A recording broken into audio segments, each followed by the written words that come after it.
What's going on, y'all? My name is Crystal Life Willers. I am a social content creator, formerly incarcerated individual who was in confinement or lockup for 17 years, man. And I'm always grateful to be up here, go to live, or be able to go live. I'm tell you that. Because at the end of the day, I shouldn't even been able to. I shouldn't even be able to be on it on this stream right here, man. I'm trying to get this other phone right here, man, set up. We ain't got the high tech devices, man. But nonetheless, this is how to stay free. This most definitely alive, man. Alive that I love getting up here on, connecting with everybody that's supporting the content, and really giving y'all the opportunity to ask some questions, man. If y'all got questions about confinement, lockup, solitary confinement, life after prison, any of those things, man, please bring the questions. That's what it's about. Trying to connect, trying to support the support. And I really do take this thing as being a content creator real serious, man. One, it really does give me an opportunity to tell our story, to talk about prison. I appreciate that. To really just be a voice for a lot of people that are unable to be heard right now. And I appreciate everybody liking the live right now, sharing the live out right now. If you know somebody that'll definitely benefit from this live, man, make sure you share it to them direct.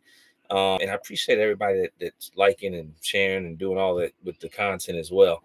But man, listen, I get up here every chance I get because I want to tell the stories that matter. I want to really educate people to prison, not water it down, not try to glamorize it. None of that. You know what I'm saying? I see you, James. Man, the milk plant. I never made it to Powhatan, man. But I'm really trying to give a perspective and also talk about some things that probably aren't always talked about. You know what I'm saying? I'm really big. If you rap my or watch my content, I see you rap a lot. I speak a lot about mental health, a whole lot. Like that's one of the things that I speak about. It goes hand in hand with incarceration.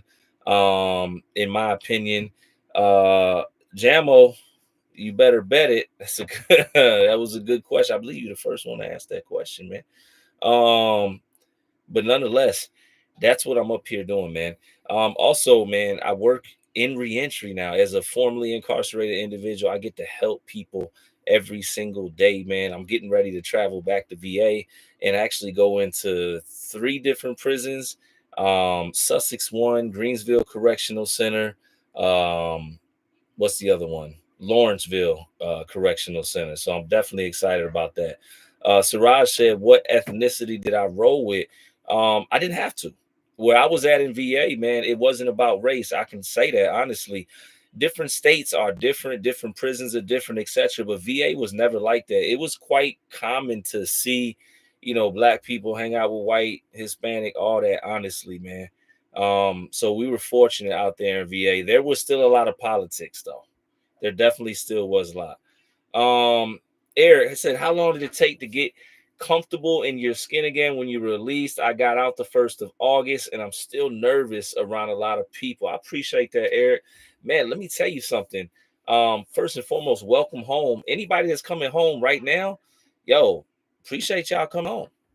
Like you didn't have to come home. Like evidently you made the decisions that enabled you to get up out the gate, man. So welcome to the party. Glad you out here.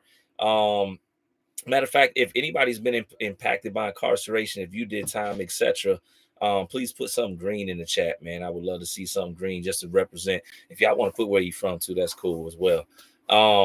But I came home.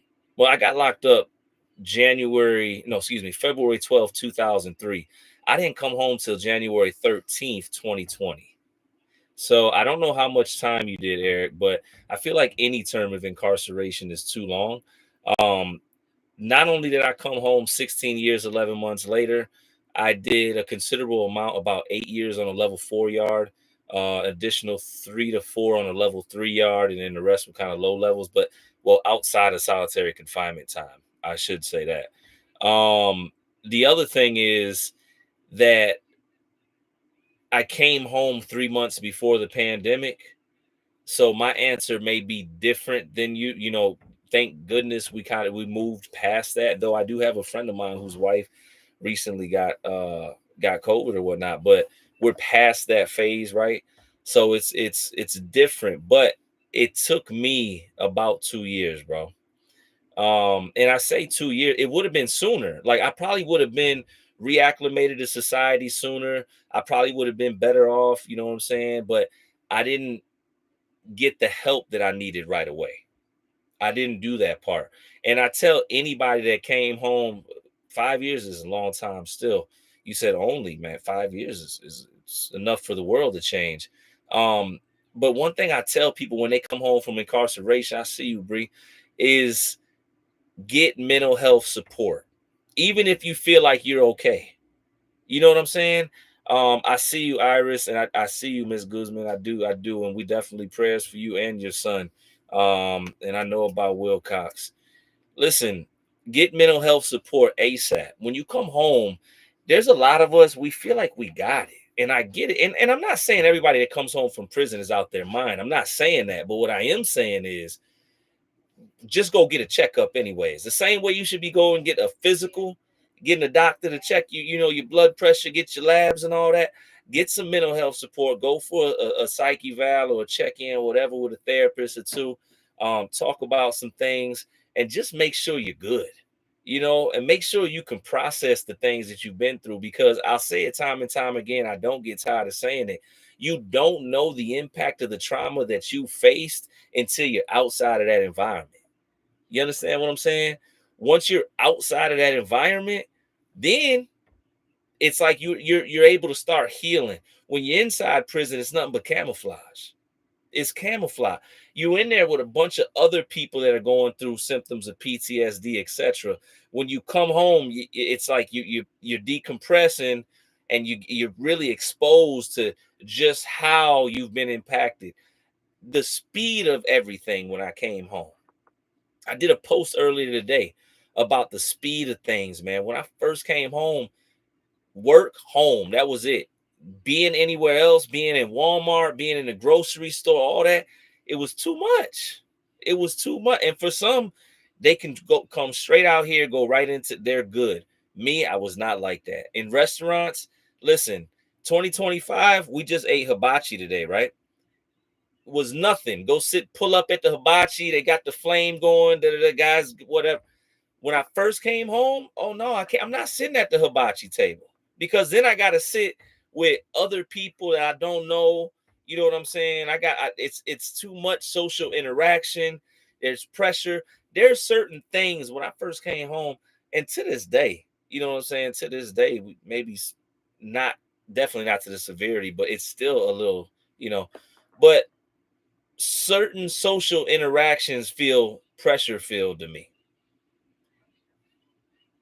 and that can be in different ways, right? But the best way I can tell you is, in prison, everything is just, it's predictable. Even on the work, even when things go left out of nowhere, yes, there's a circumstance, a situation where you didn't see that one coming, but the signs are always similar, right? You always get up, count time, child hall, programs, rec. There's really no deviation. Out in society, it's always changing. You know what I'm saying? So somebody said, Joseph went to prison. Most definitely, man. We was just speaking about Joseph. Um, Appreciate you. Holly Marie said we are getting him service as soon as he comes home, September 9th. That's what's up, man. Right there around the corner. I just did a post about 72 hours, man. 72 hours, y'all. Um, Really, really, really always glad to hear when people are coming home. I launched, I'm doing something. If anybody wants to just connect and get support in reentry, man, in reentry, bro, just message me. You know what I'm saying? Or look at the links in my bio or whatnot. There's plenty of information, resources, etc. But here to help. Grateful to be able to help. You know what I'm saying? Grateful to not just lend a voice, but actually be doing the work. I work as a certified peer specialist. I also not just appreciate that, Fatima. Not just as a certified peer specialist, but as a forensic peer. It's something near and dear to me, right? I'm not just somebody that's just making content. I'm actually somebody that's literally somebody that is doing the work every single day, and proud of it, might I say. Like, it's been a long ride to come home, and I've been fortunate enough to open up a school. I've served as a principal, which sounds crazy, but Google my name if you don't believe me. I promise you, I'm not. It's not a made up thing. Um, but yeah, there's been a few things, experiences in my 5.5+ years, and now I'll tell you this, man. For anybody that's coming home from prison, I'm not saying, I appreciate that, Ms. Italian. I'm not saying that you haven't lost things, right? Because you lose time. But man, I'm 42 and I got my first kid on the way. I got a son on the way, man. After all this time, I went through hell and back, man. 17 years of prison, being sentenced to 144 years. My wife met me while I was in prison. We got married in a visitation room. I remember the day before we were going to get married, they tried to ship me. I called her from the wall phone. I was like, yo, we're going to make a movie up here. I told the guards, y'all come bring it. Then they decided not to ship me. Let us get married. We got shipped 2 days later, or I did, after we got married. Like, there's so many things I can look back on, even with that, you know what I'm saying? And now, and her first child on the way too, might I add. I'm just saying, both of ours. You got to put some extra emphasis on that, because she waited for me, like real stuff. Like, anybody out there, man, to my fellas, listen, if you got a woman that's riding with you, man, whether you behind the wall right now or not, um, they're dedicating their time, they sacrifice. I never asked my wife to put her life on hold. You know what I'm saying? I was just grateful for her to be my, but in hindsight now, I'm watching her and she's 6 months pregnant with my son. And I'm just thinking, like, she waited a few years for me to come home to see if I was going to be who I was going to be. Like, that was a heck of a gamble. You know what I'm saying? And I'm not saying she just needed me to be sane and treat her good. You know what I'm saying? But it was still, it was a gamble, man. So I just, man, I'm in awe of her, and I just had to take a step really quick, man. I'm gonna do a few months, but I have heart problems. Any recommendations, Paul? I'm definitely not a, a physician, and I can't give professional advice. I would just say, man, please go to the doctor, get as many physical, get checked up, go to the heart specialist. I actually got a heart specialist appointment, um this Friday, or next this Friday and next Friday. Um, but yo, just get your checkups, make sure you've got proper medical documentation, make sure you got people in place when you go in that can advocate for you if you have issues with your health when you're on the inside. Hopefully you don't. When I was on the inside in 2018, I had a mild heart attack. Like, I had a mild, what they call mild cardiac infarction. You know what I'm saying? I appreciate that, Dakota. um Totally unexpected. I'm somebody that was running, I go out there and run the whole rec period, lift all the weights, all that. um but hey, stress and whatever else got to me, and I was almost and then I got a buddy of mine too, and I'm not trying to say this to scare, but Genesis, he's often, you see him on my content a lot. That's my brother, my right hand.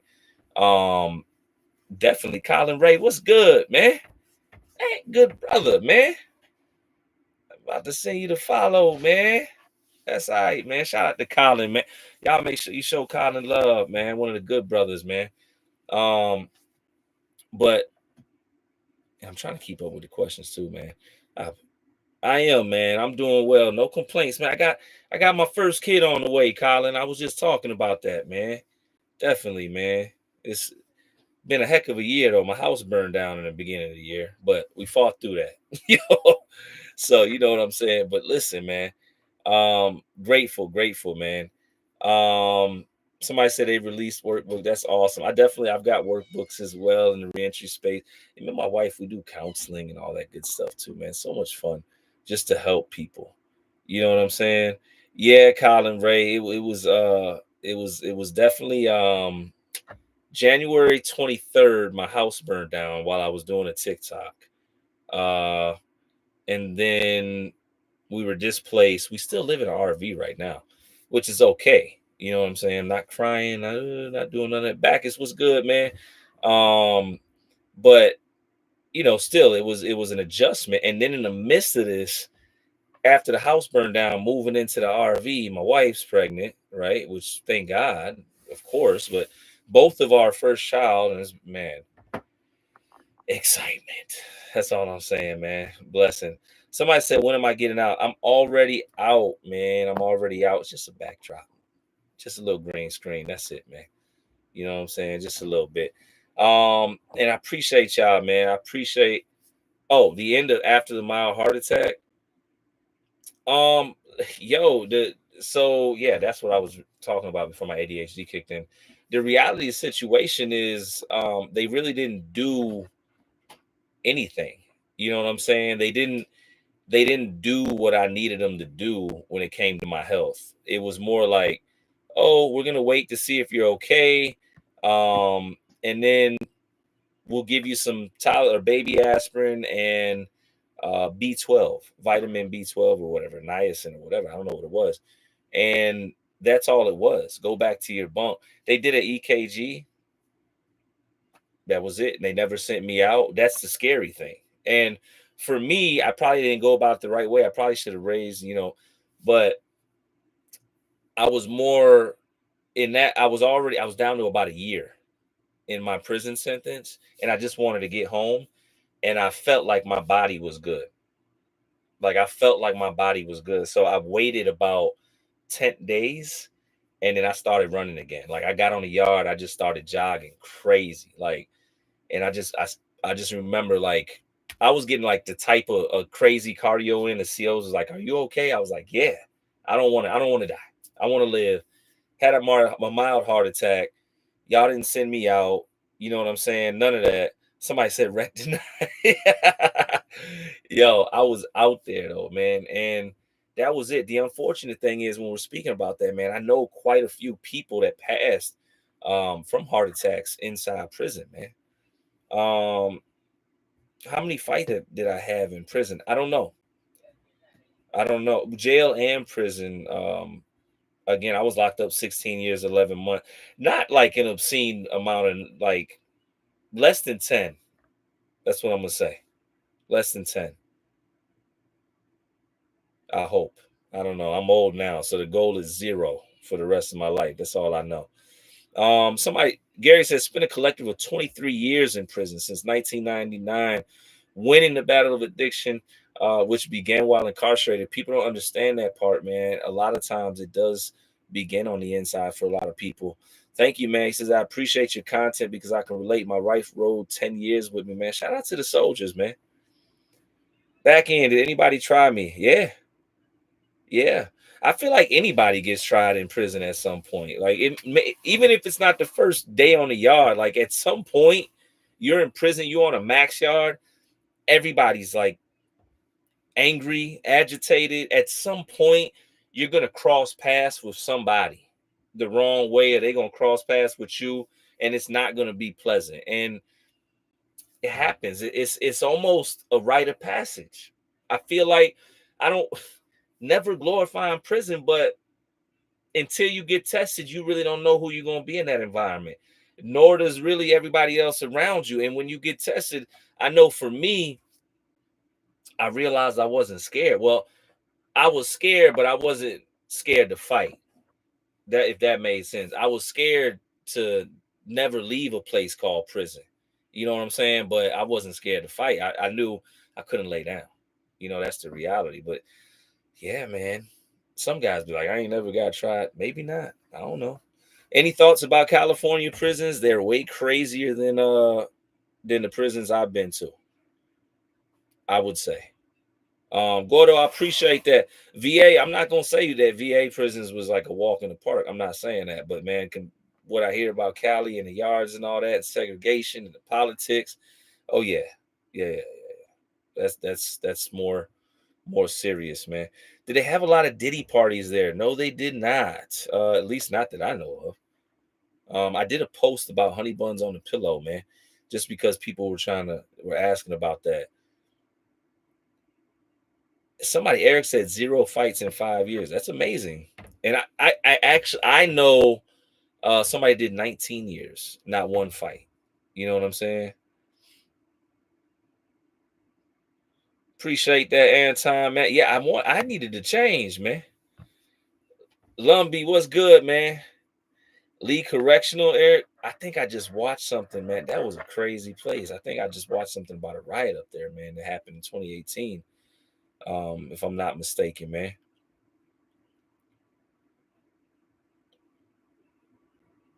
Somebody said he is 100% medium.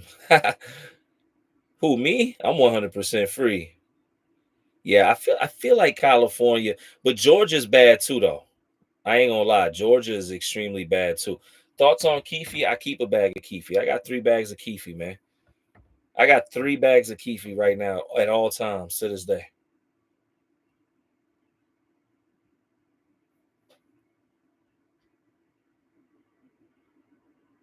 Appreciate that, highly appreciate that. What was the worst meal of the week up there? Meat Rock by far. Where I was at, Meat Rock, they had another junk called Star Patty. They had some things, man. It was it. And here's the thing: you're starving to death. You don't go to commissary. Depending on where you're at, you might have missed commissary. Whatever could have happened, you got to eat what's coming out that slot, or not. Just starve. You could do that. But you had to make some decisions every now and then. Like, don't get me wrong. Wednesdays was usually like a decent tray. They used to always try to do like the chicken tray or something on Wednesday.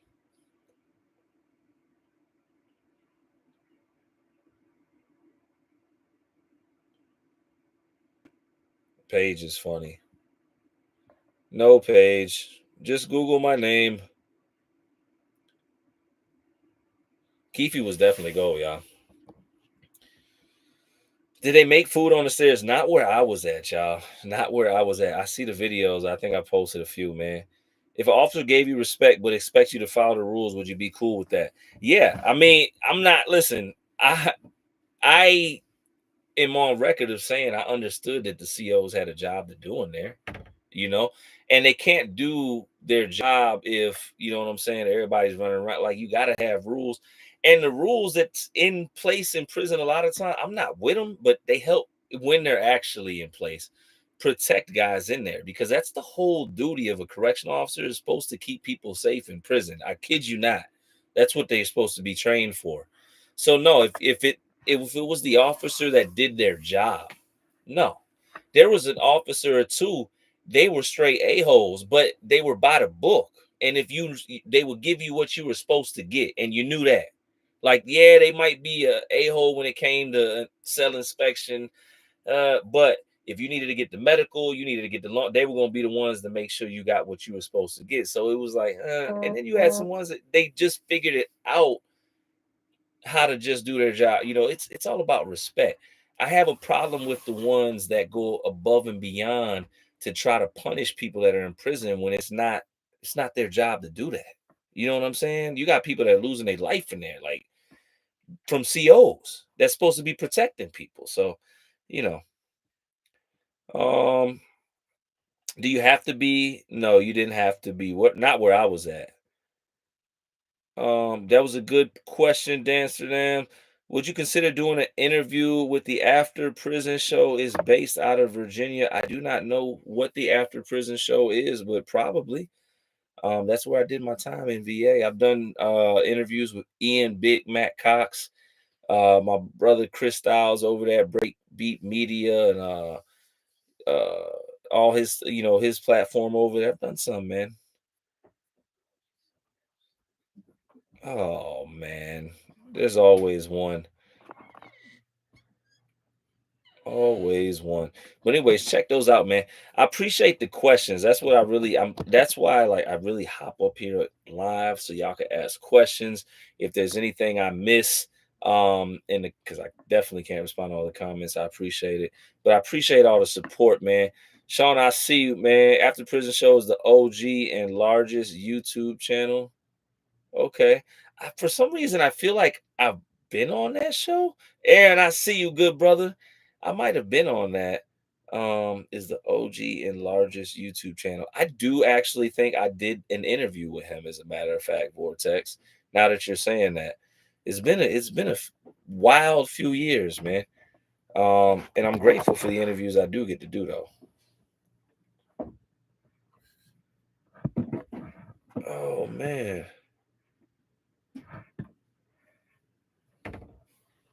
What is the biggest difference between prison and jail? Jail, it's too many moving parts. You know what I'm saying? Moody, I see you, good brother. I see y'all, man. Um, for me, jail, it was just It's too many moving parts. You've always got somebody coming in, leaving out. Um, and you can't really, this is gonna sound so crazy to people, man. In terms of being incarcerated, you can't move like that. You can't live like that. To be incarcerated is no way to live, period. But when you get to prison, it's different because you got guys that have been there 20 years, 10 years, 15 years, 5 years, and they're pushing a certain type of temperament on that camp and culture. And you can move and you can get some money, and it's different. And people are more in place there. You know what I'm saying? Like it's more predictable. Once you in a situation that you can start to build your foundation. In the jail, you can't build your foundation like that in order to do your time. So, I can go. It's a complex, prison was more serious, detrimental, but nowadays in 2025, I tell you this, some jails is just as bad as the prisons, honestly. If you go to prison today, what's your first day gonna be like? You're gonna be in shock, man. It doesn't even matter what you actually go through that day. You're gonna be in shock. You're gonna be numb. You're gonna be trying to figure it out. When I walked into prison, Sussex 2, from receiving, I went to a level 4 yard. You know what I'm saying? And I remember first and foremost pulling up to this camp, this prison, Sussex, which is closed now, but it looks like a fortress. You know what I'm saying? And when they got us off the buses, first we was wearing these white plastic, look like hazmat suits on, and then they got us cuffed at the wrist to the waist to the ankle, and they grabbing you by your arm, and you gotta go. You know what I'm saying? And they pushing you, and they trying to get you into the front of the prison. The cuffs is cutting into the back of your ankles, and you've been riding since 5 in the morning. The seats is plastic. It's about a 4-hour ride. Cuffed, it's miserable. You got the black box on around your wrist. On top of that, it's something that will, once you go through it and you've been transferred that way, you don't forget it. You know what I'm saying? Ethan, what's good, man? Um, and from there, I was moved into a room, and all the COs surround you, and they pull the cameras out, and they tell you to remove your clothes, all that stuff, right? Because they want to check your tattoos, see if you're affiliated, and they filming you. And you talk about humiliating, you talk about a situation you don't want to be in, you got a bunch of strength. Yo, ain't nobody with, like, come on, man. And you get through that, and then they you throw your box, whatever, back on, they move you to laundry, they give you your stuff. Now you're in the prison clothes. Then you to the barber, they shave your head off. I used to have hair. Now I gotta keep it shaved. We going bald now, but yo, shaving your joint, y'all.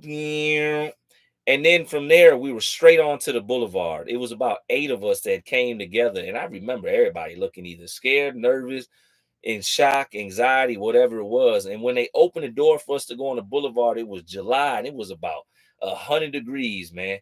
And the whole yard, everybody had burgundy scrubs on, or they shirt off or whatever, whatever. Right? And it was just like I'm in prison, like the movies prison type. Like, yo, this is what I seen on the movies. Like, this is a real rec yard, not jail where you just walk to the back. When I was in jail, they had a little cement thing on the back of it. You could walk out there, play basketball, handball. It was like a half court. No, this is a whole yard, and it was 2 small yards, a big yard, multiple basketball courts. You got the police up top.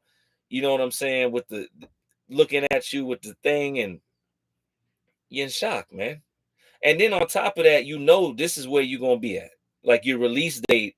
My release date, that was 2003, well, 2004 when I made it to prison. Um, from 2004, I knew that my release date at the time was 2019. I ran my time up a little bit. I didn't come home till 2020. You know what I'm saying? But to psychologically say, oh, I gotta survive here. And that was just all in the first hour. I didn't even make it to the building where my cell was at. You know what I'm saying? So from there, they tell you what building you go to. I go inside one building and they're like 1D. I got to go up these stairs. The stairwells, I would learn, it was crazy. Like you didn't want to get caught in these stairwells. I would learn later on. But when I walked into the pod, it had a certain smell, a certain look. And again, nothing but cells, cement, dudes standing up, gritting, looking crazy, all that. And this is where I gotta live. And then the CO's like, go to cell such and such. I think it was such cell 9, cell 8, something. I don't know. And I walk down there, I look inside the cell. The cell looks extremely small. It's dark, dude, and blocked the window out. It's OG. He ended up being high. But I'm standing outside the cell with my stuff, getting ready to walk in. Dude walks over, my cell partner, that I was gonna be in the cell with. And he like, yo, you moving in the cell with me? I was like, yeah. He's like, I'm old. Yeah, I'm da-da-da. I've been here for 20 years. Hopefully you don't got it.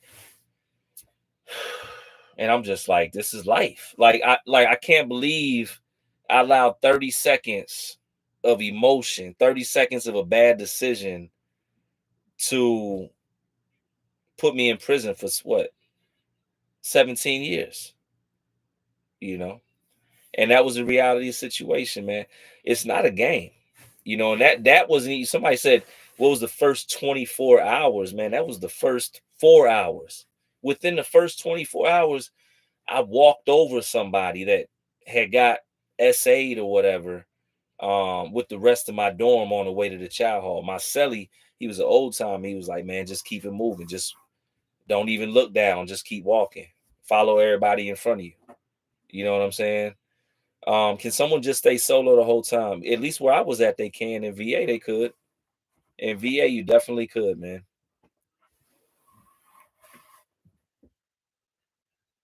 Yeah. But yeah, man, that was the first 24. I'm trying to keep up with the comments, man. I appreciate it if I'm not keeping up with all of them. But nonetheless, man, good questions. Good questions for sure, yo. I appreciate it. I didn't give back before I didn't give back the 144. My sentence was 144 years, all suspended, but 19. And I had to do 16 years, 11 months, so 85%, a little bit more of that. Fulcrum Clips, Google my name. That's all you got to do, brother.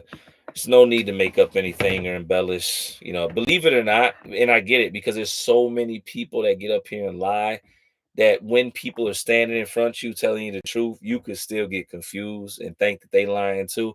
But that's why I made my profile name my name. You know what I'm saying? So, check it out. Check out the whole story, man. I never went to Indian Creek. I went to Haynesville Correctional Center, Sussex 2, Haynesville Correctional Center population. The first time was receiving, back to Sussex 2, then Greensville Correctional Center, St. Bride's, Haynesville Camp 17, Nottoway Work Center. And that was it. It's Willars, not Willards. But yeah, Fulcrum. But nonetheless, man, I appreciate y'all. If anybody wants to connect, man, for reentry support for you, your loved one, please message me right now. Definitely want to connect with y'all. Here to support. Again, formerly incarcerated, now certified peer specialist, forensic peer mentor. I work with, the population of people that are coming home from prison just like I did. And my whole goal is to support people in a way that I didn't necessarily have it when I needed it. So nonetheless, man, appreciate y'all. Be blessed. And I will most definitely catch up with y'all soon, man. And I will be back up here live again tomorrow. Make sure you like, comment, all that good stuff with your favorite posts, all the posts, man. You never know who it could get to and how I could help them. Nonetheless, man, I'll see y'all soon and stay free. Peace.